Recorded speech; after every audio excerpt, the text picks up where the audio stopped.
numbers. Numbers 0, 2, 3, 8, 9, 7. Does anybody have that? 0, 2, 3, 8, 9, 7. Gone. The other winner. 0, 2, 3, 9, 2, 6. 9, 2, 6. No. 0, 2, 3, 9, 2, 7. He won? Go to the back, to the registration table. They'll give you your gift. And now for the sister's side. 0, 2, 3, 9, 7, 7. 0, 2, to the back, the registration table. We found our two winners. Jazakallah khair. And finally, we can continue on with our last segment. Please, please, brothers. Brothers.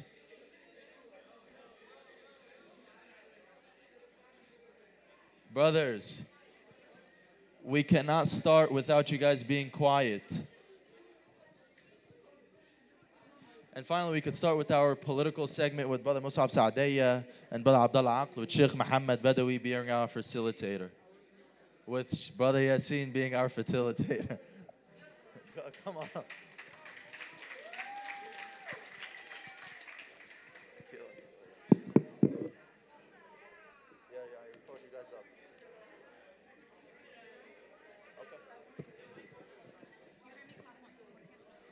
We cannot start this political segment until it quiets down.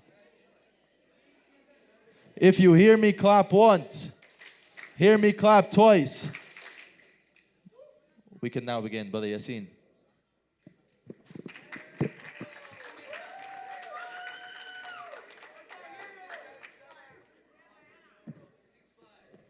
Assalamu alaikum, everyone. If you just give a warm welcome to brothers Abdullah and Musab.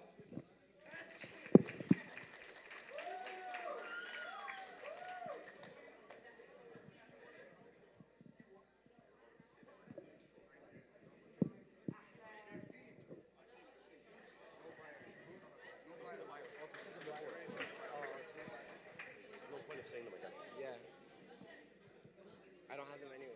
Perfect.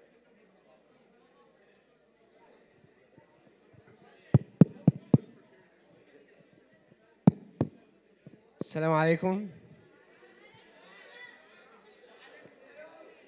Can we quiet down, please? Can the brothers quiet down? Okay. So the first question is a pretty basic one. It's about protests. What do we think of protests? Are protests beneficial? In other words, what would you say to those who say we've been protesting for years now and I don't see a difference?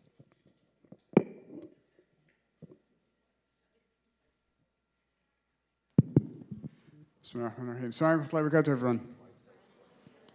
Bismillah, alhamdulillah, wa salatu wassalamu ala rasulillah wa ala alihi wa sahbihi wa man wala. So to that question, there's a couple of things. Number one, if you want to know if protesting is halal or haram, the sheikh is right there. There's another sheikh right there. You guys can go bother them. Don't bother me. It's the first thing. The second thing is, in terms of whether protests are effective or not, I'm going to flip the question. October 7th happened in 2023, and since October 7th, there have been several protests for the last almost 2 years now, right? About a year and 10 months.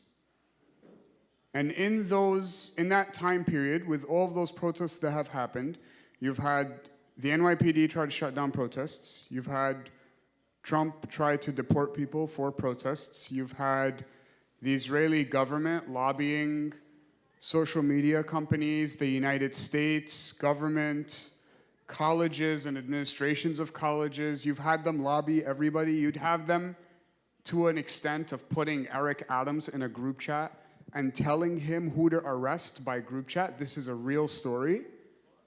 At a protest, okay? You've had all of this happen repeatedly for the past year and 10 months.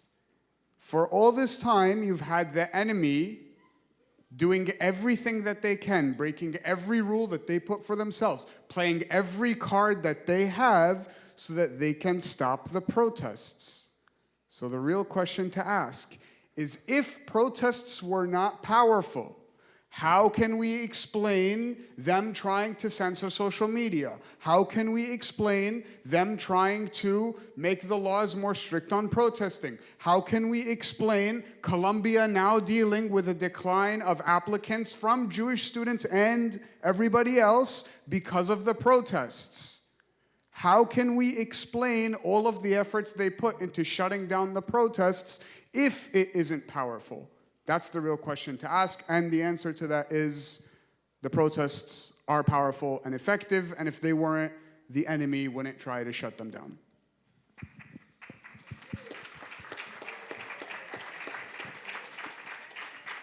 Jazakallah khairan, Brother Musab. I think that covers it perfectly. Bismillah, alhamdulillah, salatu wassalam ala rasulillah. I think on that, and I'm going to play this while walking on the red line when I say this, and play devil's advocate here by saying, let's assume that protests don't work, for whoever says that. Let's assume that they don't work.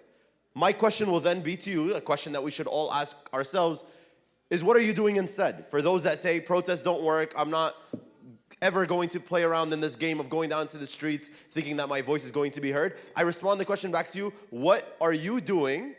Advise me on what is more effective, and I will be the first to do it. Because if there is something that is more effective than going down to the streets, making your voice heard, causing disruption, if there's something more effective than that, I would like to be the first to do it. And that is the bottom line. And then even more than that, when you say that protests aren't working, I come back to you and I want you to think about not only what protesting is, because we all saw that since October 7th to now, the idea of what a protest is has changed in our heads. Maybe on October 7th, a protest was something where a group of people go down into the streets, argue against a specific cause or for a specific cause. But I think for us, it completely changed, because protesting can mean organizing a group of people inside of a community center. Protesting can be boycotting. Protesting can be fundraising towards a cause. And so there's many ways that you can protest an idea. And so that's very important. But with that, I want to say that at the very least, at the core of it all, we all notice that we have an individual responsibility, separate from the communal responsibility. So when you say that protests do or don't work, I bring it to the most individual level possible. What are you doing instead? And I'll pass it back to Yassine.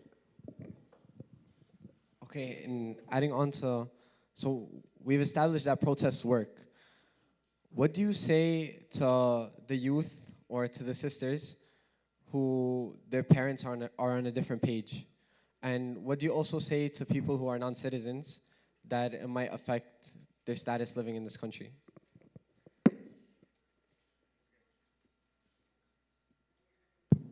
There we go, okay.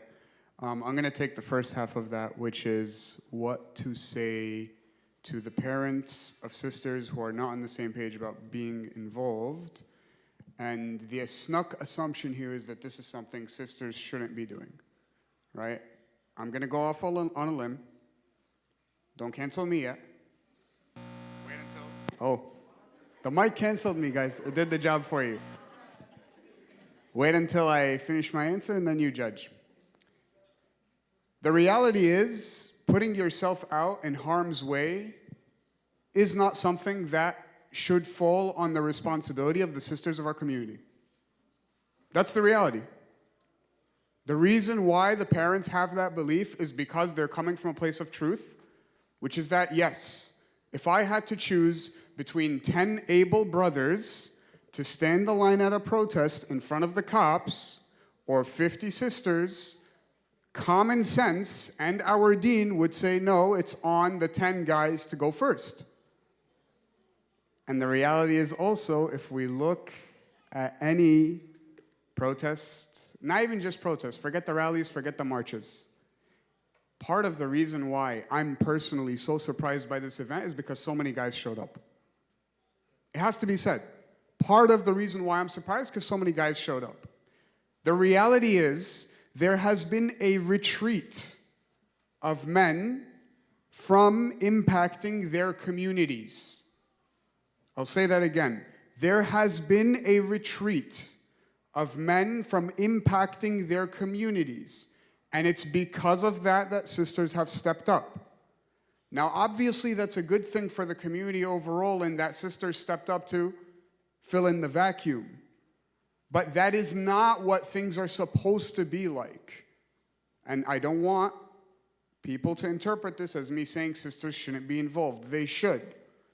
But there is a functional reality.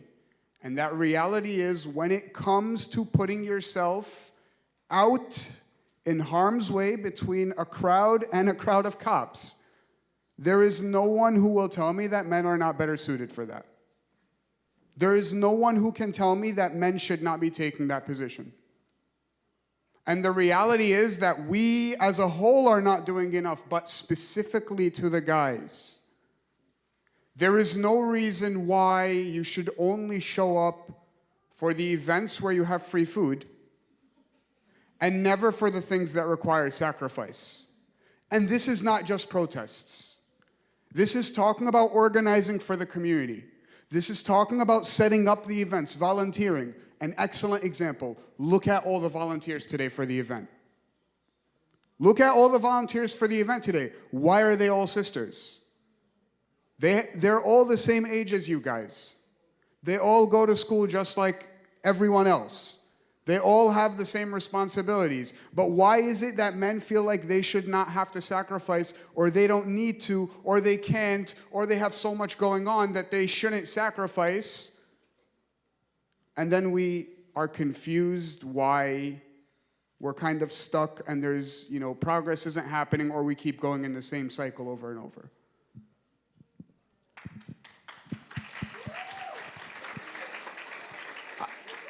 I think I'll add by touching on the second part of this question where you asked why are people, or the biggest argument when people say that they don't want to protest or they'd like to protest but they're worried, is this idea that they're going to lose something.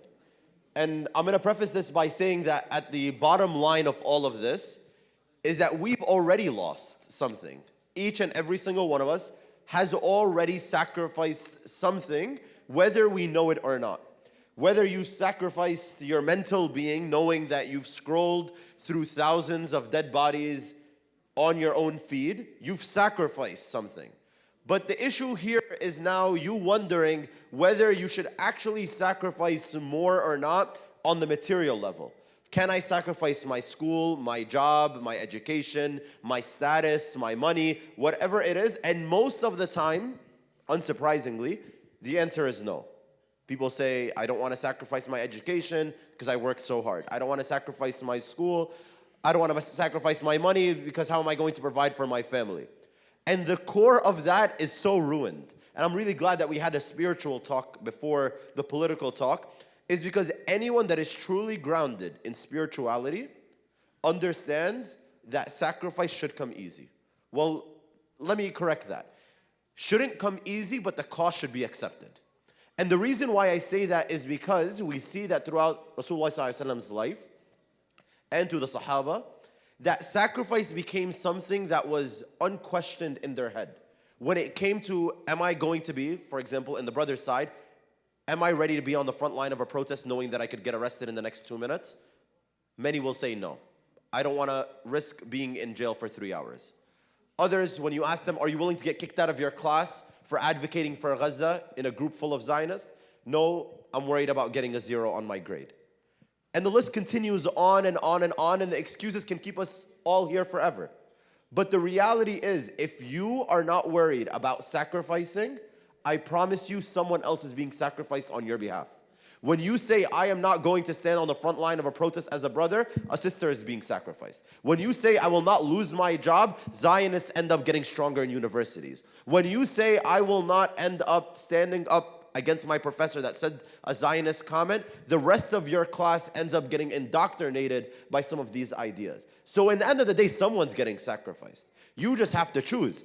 Is it going to be you who can accept the sacrifice knowing that they're going to be rewarded for it by Allah subhanahu wa ta'ala? Or is it going to be someone else that is forced to accept the sacrifice because someone else didn't step up? Just really quickly, can you touch on ICE and for those who are not citizens? Is that worth the sacrifice? Yeah, super quickly on that. So I appreciate what Abdullah said because it's very true and very valid. And the way that you have to look at it is developing your own risk appetite in the sense of like, look, what am I willing to lose? And you have to be real with yourself. And it's okay if you aren't willing to lose everything. That is fine. The deen and Allah subhanahu wa ta'ala does not ask for you to throw everything away for the sake of nothing. That's not what Allah subhanahu wa ta'ala asks of you. Allah subhanahu wa ta'ala asks of you to be strategic. Being strategic sometimes is living to fight another day. Being strategic sometimes is biting your tongue and being in an environment that is very clearly behind enemy lines, very clearly in a Zionist company, so that you can learn their tactics, learn their experience, understand how they do things, then get out and do something bigger and better and eventually put them out of business. There is a strategy to that, but you have to actually commit to that. You cannot delude yourself into thinking that I'm going to, be strategic, but in reality you're just being comfortable. You can't do that. That's not what Allah subhanahu wa ta'ala asks you. So in terms of specifically ICE, yes, being deported for non-citizens is a very real risk. And as a citizen, I can't tell you what you should or shouldn't do. As someone who was born here, I can't tell you what you should or shouldn't do. But all I can say is that it's very important to have an honest conversation with yourself about what you are willing to risk. And if you choose that going out to the protest is not the best way I can serve, that's fine. That's actually totally okay. In fact, one might even say that protests are a bit saturated in terms of leveraging them into power. Think about then, if you cannot serve by being in protests, how can you serve? Can you serve in media? Can you serve in designing? Can you serve in organizing events? Can you serve in running your clubs? Can you serve in pushing people to do something better? Because that might be the way you're supposed to serve. So it's not necessarily about protests as the end-all be-all. It's not necessarily that I have to be expelled from school so that I can be accepted by Allah subhanahu wa ta'ala. No, that's not what this is about. And I don't want anyone to think that that's what Abdullah is saying. What we are saying is that you have to be doing something. It is not acceptable to say that the risk is too high to do anything. And if dua was enough, Badr would have never happened, the Hijrah would have never happened, Uhud would have never happened, Ghazwat al-Khandaq, the Battle of the Trench, would have never happened. Okay, do you have something to say?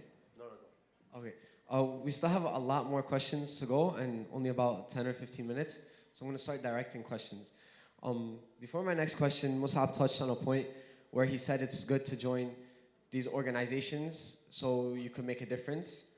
I have a question directed to Abdullah. What would you say to someone who says, I want to join the NYPD because I can become a lieutenant in 20 years and change the system?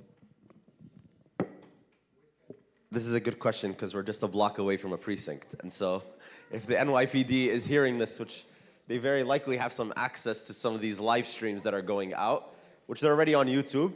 But I think it's an important question for all of us, specifically the brothers, but also the sisters that are interested in joining the NYPD, the FBI, ICE, any form of law enforcement agency, which many of you all have heard about, have seen on the streets of New York, have seen post-October 7th more than usual maybe, and maybe learn more about them.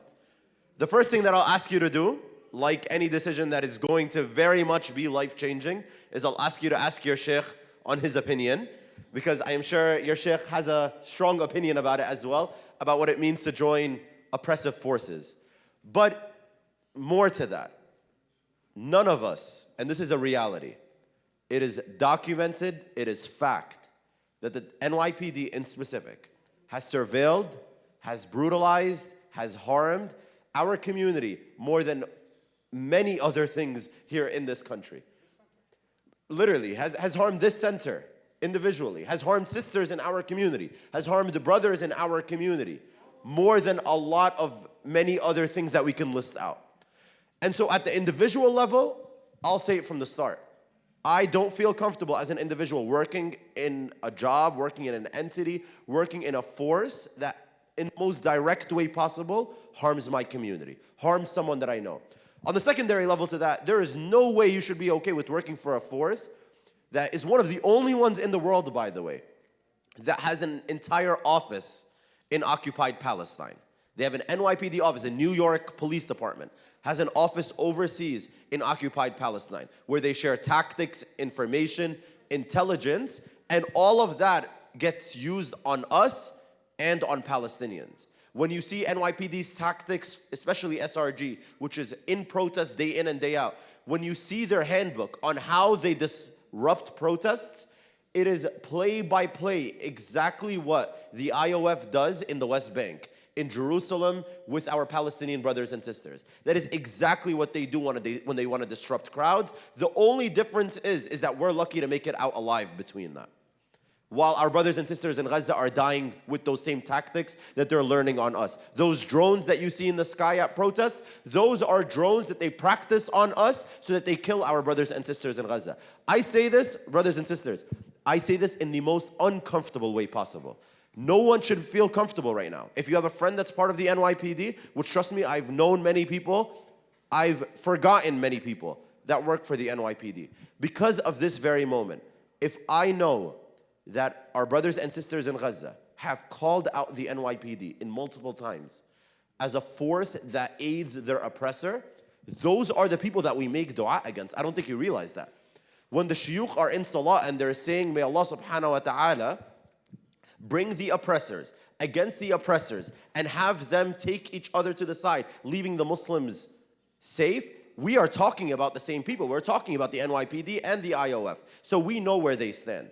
And so I'm sorry if it makes folks uncomfortable, but this is the reality. I know, especially, how many people here are in high school? Really quickly. The majority of the room. Most of you guys will run into, at some point in high school, if you are in a public high school, a table at some kind of career fair that says, join the NYPD, startup offer, healthcare for your entire family, many other benefits included. I promise you, and I could swear to you by Allah, that there is no stronger benefit that you can get than standing up for your community, especially against an oppressive force. And if it comes to you of joining an oppressive force versus risking all of that benefit, then I promise you that Allah subhanahu wa ta'ala will reward you for just that choice that you've done. And so this is really the reminder that I hope to share with you all when it comes to the NYPD.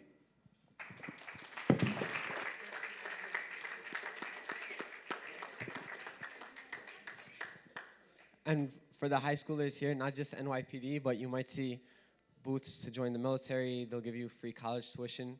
Same thing applies. The next question is for Brother Musab. Is it okay to ever feel like, is it okay when you're eating to enjoy your food? Is it okay to have fun? Is it okay to live a normal life knowing that your brothers are being slaughtered, not just in Gaza, but in Sudan and all over the world? So, to answer that question, there's a couple of things I'd like to draw on. Number one,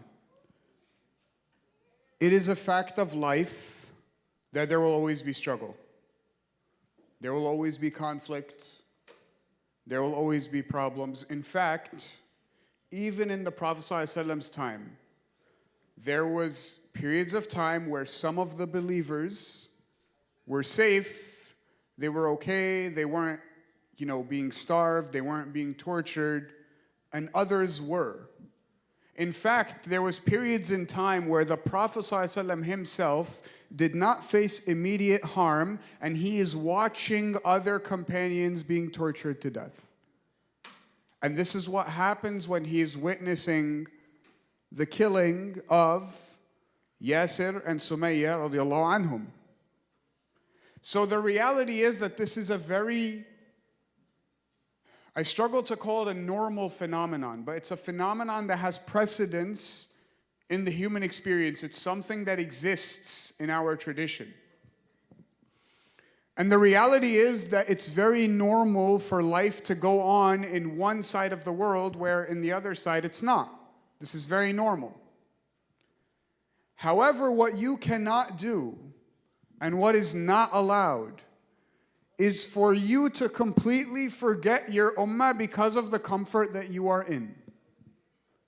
What you are not allowed to do is to post on social media as if our brothers and sisters in Gaza and Sudan and East Turkestan and India and Kashmir and all the other parts of the world are not watching you, are not seeing you, are not feeling dejected and neglected by you because you forgot that they exist.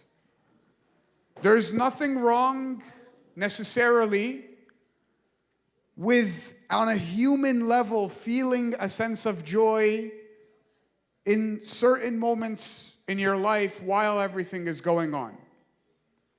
In fact, it would be very hard for you, for example, to watch your sibling get married and not be happy for them. It would be very hard for you to witness your sibling or someone in your community have a newborn and not be happy for them. On a human level, not feel that happiness. But what is not okay is to let that be a reason that you forget the people of Gaza and that you forget the Holocaust that's being waged against them. Thank you, Brother Musab. Next question is to Brother Abdullah. I think everyone here, 90% of the people here are either of high school or college age. So my question to you is, how can they make the most of their youth and being enrolled in, whether it's high school or college campuses, how can they make the most of that? What can they do to organize? What's the most beneficial way? So, raffle. Look how quick I got everyone's attention. That was quick. Okay, so now I noted I just have to throw the word raffle and everyone's heads will come up really quick. But I want to say for everyone here that's either in high school or college, the easiest recipe, I think in a lot of like non-Muslim institutions, they'll tell you to go find a charity group and they'll give you a whole lesson of things that you can do that you can really follow to get involved, and it works. But I want to say, at least in our community, alhamdulillah, Mass has made it very easy for us to get involved. Like, they have split it up into departments, into different, and so many, yeah, clap it up, that's fair. And so, the reason why I say this, I'm gonna flip this around on you guys, Istanbul. I want to know how many people here have volunteered with the Mass Youth Center before. At least once. Just once. Okay, that's a good amount of folks. My thing is in order for you to be a good public servant, what makes you different than anyone else is one thing. It's not how good you do it, I promise you. There are people that volunteer their entire lives, and they might not be the best at what they do. They really try their best, but maybe they're not the best. They figure out that maybe they're not the best in setting up tables and chairs at an event. But what they do better than anyone, people that have done this, is that they're consistent. And that's all that I ask from you when you talk about how can I get more involved. Pick anything and just be consistent with it. If you say that you want to volunteer for the center, you want to be part of the PACE department, where you want to work on public affairs and you want to worry about how you could grow your community, just be consistent. If you want to do food pantry, be consistent with it every week. And so here at the center is the easy place. But secondary to that, I'm sure everyone here, either at their colleges or at their high school, know of some kind of initiative that's taking place, like an SJP, like an MSA, that always needs help. These groups always are looking for volunteers. They're always looking for someone to help out plan events. They're looking for people to actually just create a change. And if you think that's not making a difference, within the first few weeks that you volunteer for any of these, once again, consistently, you'll notice that you're creating a change that's affecting everyone. Even this event today, it doesn't happen magically. There's volunteers that sit down, plan events that eventually bring 100 of us into the same room. And so think about that kind of impact and think about the impact that you're leaving. And that's what should push you forward. Knowing that maybe if I organize this event and if just one person comes here and leaves this event knowing one extra thing, knowing that Allah subhanahu wa ta'ala has blessed them with extra knowledge or whatever it is, that I will get the reward for it, then my volunteering has paid off. And so think of that mindset going into it, and may Allah subhanahu wa ta'ala make it easy. Follow-up question.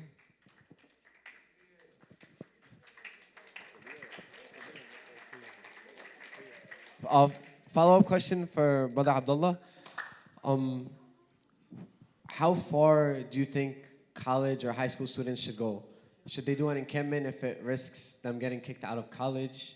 Should they do protests if it risks the same thing? How far should they go? So I'll start this off like how I start off any advice, is that MAS is a 501c3 organization. I see Malik is in the corner looking at me. In any case, let's jump right into it. Hopefully Hazim can cut off this part of the live stream. If you can start an encampment, if you can start a protest, if you can start anything, go for it. That's the reality. But I'll preface this by saying one thing. You 100%, regardless of how amazing of an organizer you think you are, cannot do it alone. So if you are in a college or a university and you're like, I am fed up with these Zionists, I cannot do this anymore, I am starting an encampment tomorrow, and I'm going to put my tent in the middle of the school lawn, and I'm going to wait for people to join. I promise you, you will get shut down. I promise you, you will be suspended on your own. The way to do this, the way to build power, and you've seen the encampments taking place at CCNY, at Columbia, at Brooklyn College, all across the country.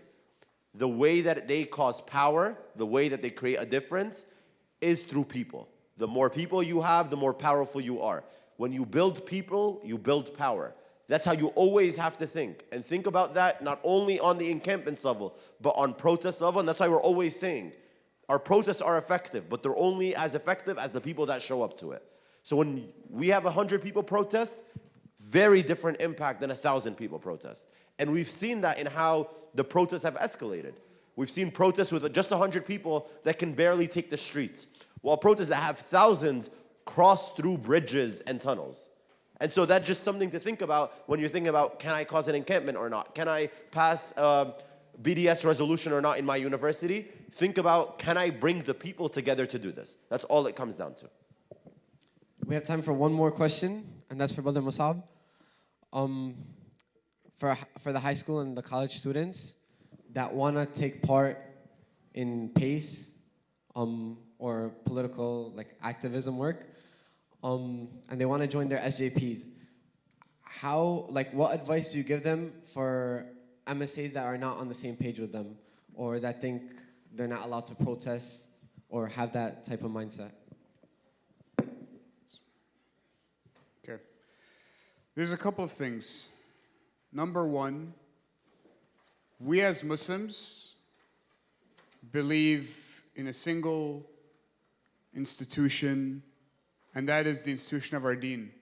The idea that your deen structures your life.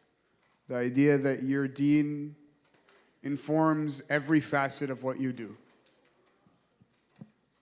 The organizations, the labels, and the names are all meant to be vehicles to achieve what your deen wants you to do, which is to reach the pleasure of Allah subhanahu wa ta'ala. So the reality is you don't need an SJP for you to stand up for what's right. You don't need an MSA to build a community that calls for justice and tawheed. You don't need that. They're there as tools. They're beneficial. And you should try to get them on the same page. You should try to bring them on board. You should try to better the relationship between the two. But in the case that you can't, that's not a reason for you to not do something yourself and to not bring people together yourself. That's no reason why you, as someone who doesn't have a board title or position, that's not a reason for you to sit there and say, okay, I have nothing to do.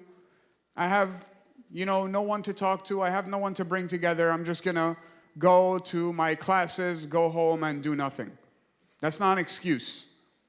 If you go to your MSA and they're not willing and they're not interested, and you've presented your case to them, but they're not interested, if you go to your SJP and you tell them, hey, we should be praying at protests, hey, we should engage the Muslims, and they're not interested, then just bismillah, gather some people who will listen to you, gather people who share your mind, and there are many, by the way.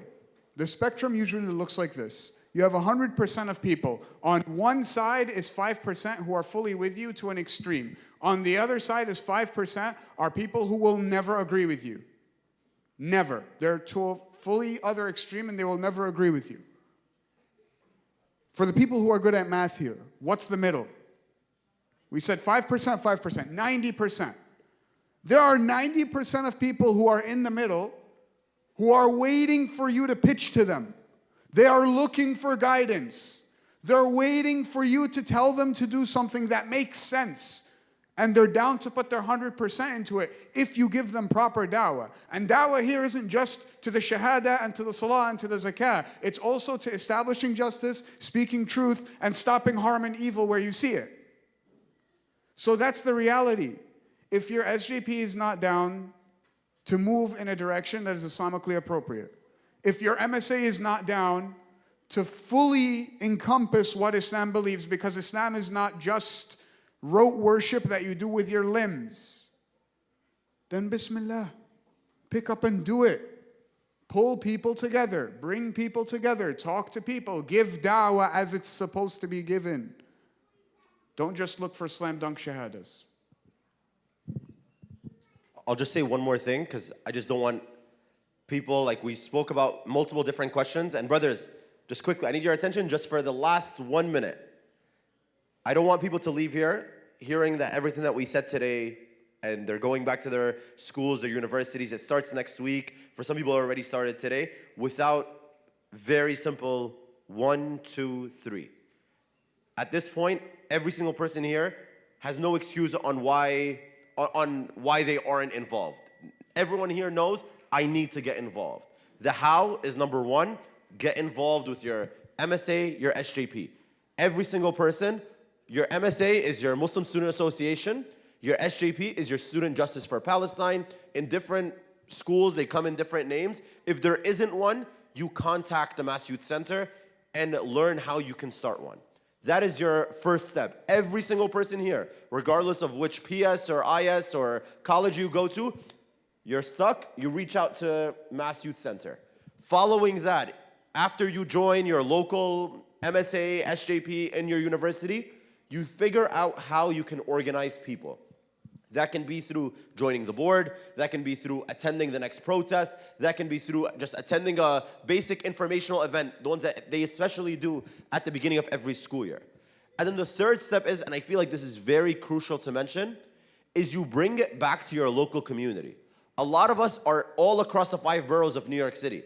There is no way that we'll all be able to create huge impact unless we bring it back to where our community is. I assume for the majority of this room, it's right here. Anything that we learn at our universities, and this is something for most of the people that I've organized with in this room, we come back to community centers just like Mass, and we sit down and we talk about what worked and what didn't work. And that's the purpose of these spaces, brothers and sisters.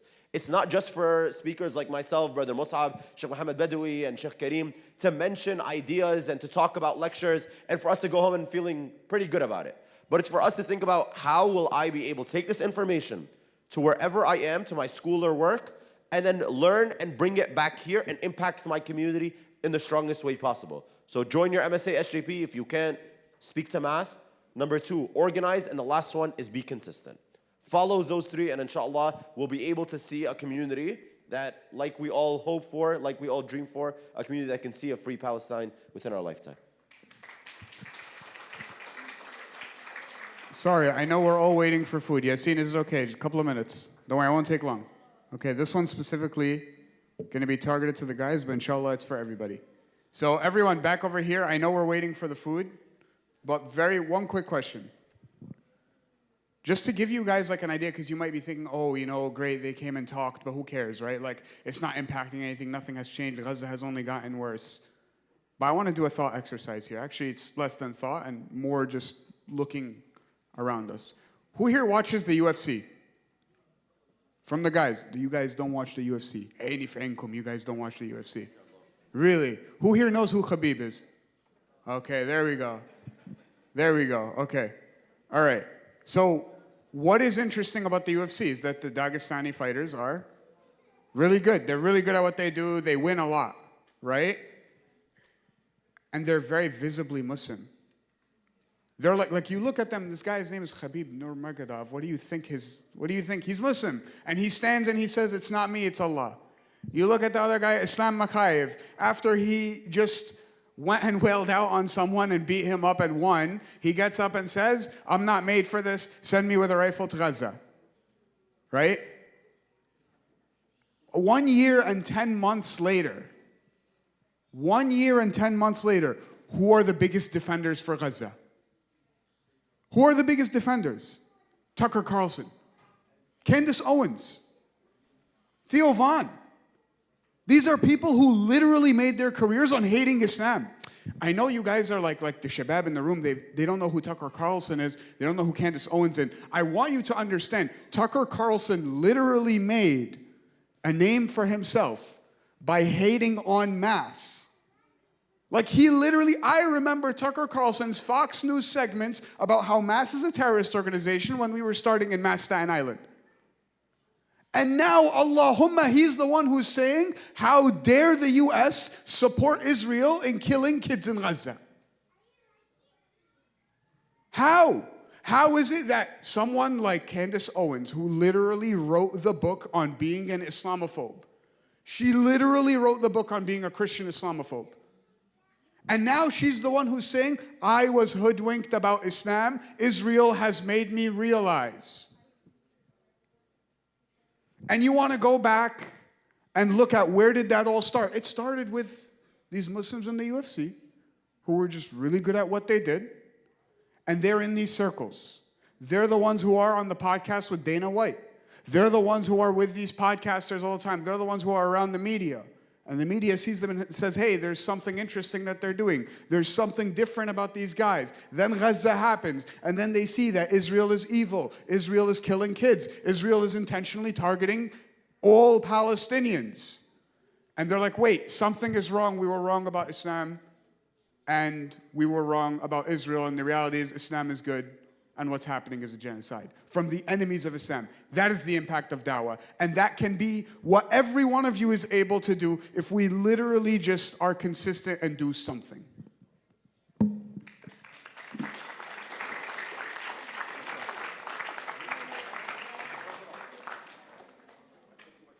No, it's okay. Jazakumullah khairan to Brother Mus'ab and Brother Abdullah. Can we give another round of applause to all our speakers for today?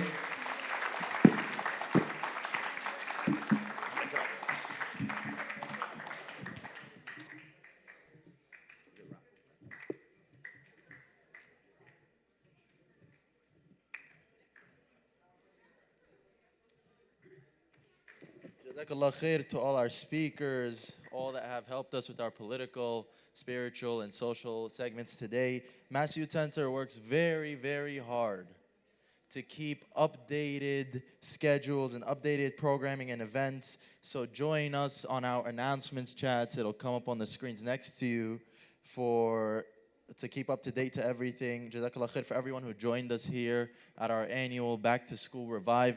We ask that sisters stay on this floor for food and the event, and brothers go down to the second floor. So brothers, please go down to the second floor for food and events. Funnel out slowly, I guess. Inshallah.